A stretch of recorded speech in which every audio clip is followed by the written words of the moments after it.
All right, I want to go to the other part of the text messages that goes to this question of conspiracy, because as Ed Henry laid out, the timeline on all of this is very problematic.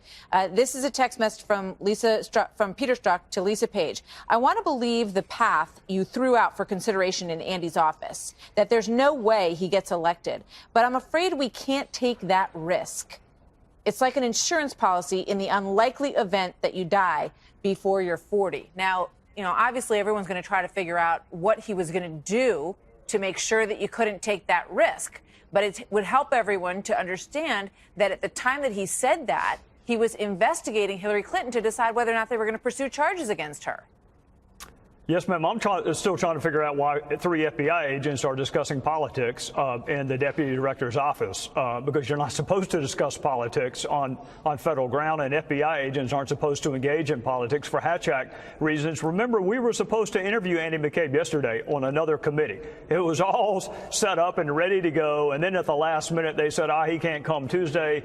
He's going to come next week. I'll be shocked if he comes next week. I'll be a little bit surprised if he's still an employee of the FBI this time next week. But the notion that 3 bureau agents would be conspiring or plotting on how to handle the outcome of a presidential election is the opposite of what you want in an objective, dispassionate, neutral FBI. All right, so you said, do you think that conspiracy point that we just talked about, does that lay the groundwork for any Hatch Act investigation, do you think, before I let you go? Well, I think using an official phone to discuss politics is a Hatch Act violation. That's my old job, but it is incredibly problematic that you are in the deputy. Remember, Jim Comey gets very sanctimonious when you talk to him about a politicized FBI. Very sanctimonious. Well, guess what? In his deputy director's office, they were discussing how to prevent one candidate from becoming president of the United States. It doesn't get any more political than that. That they wanted some kind of insurance policy against that potential eventuality, which they obviously all found an atrocious idea. Trey Gowdy. Almost as bad as Ted Cruz. Almost as bad as Ted Cruz. Right? Congressman, thank you so much. Welcome to New Unrealist. A lot of people are talking about Peter Strzok and the now infamous insurance policy text that he sent to his mistress, Lisa Page, on August 15, 2016. And what's starting to get more attention in the discussions about that text is the reference of conversations had in Andy's office. The Andy in question, believed to be Deputy Director of the FBI, Andrew McCabe, known as Andy to those who know him, and at that time Lisa Page's boss. What's gotten less attention is another text sent by Lisa Page to Peter Strzok on April 2nd, 2016, where she says, so look, you say we text on that phone when we talk about Hillary because it can't be traced. You were just venting because you feel bad that you're gone so much, but that can't be helped right now. There you have it. 2 FBI officials using government-issued phones, conspiring and colluding to coordinate their lies to anyone inquiring why they are using government-issued so-called untraceable phones to discuss Hillary Clinton.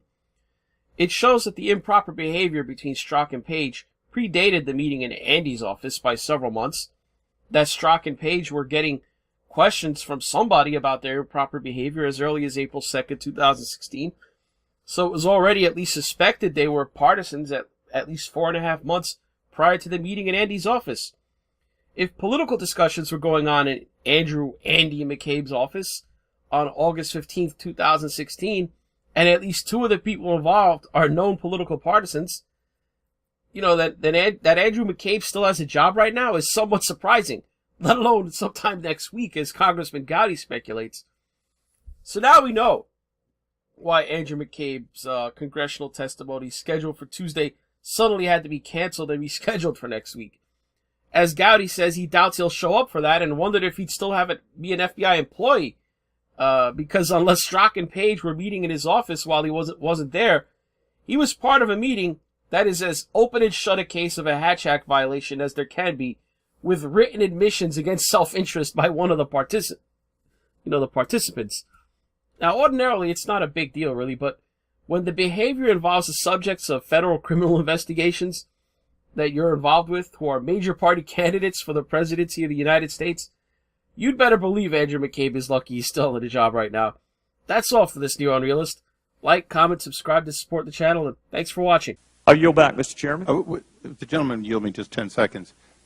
Following up on Mr. Gowdy, when you made these repeated comments, these glib, inappropriate comments in an intellectual community with lots of other like-minded people, did anybody come up to you and tell you that what you were saying was inappropriate?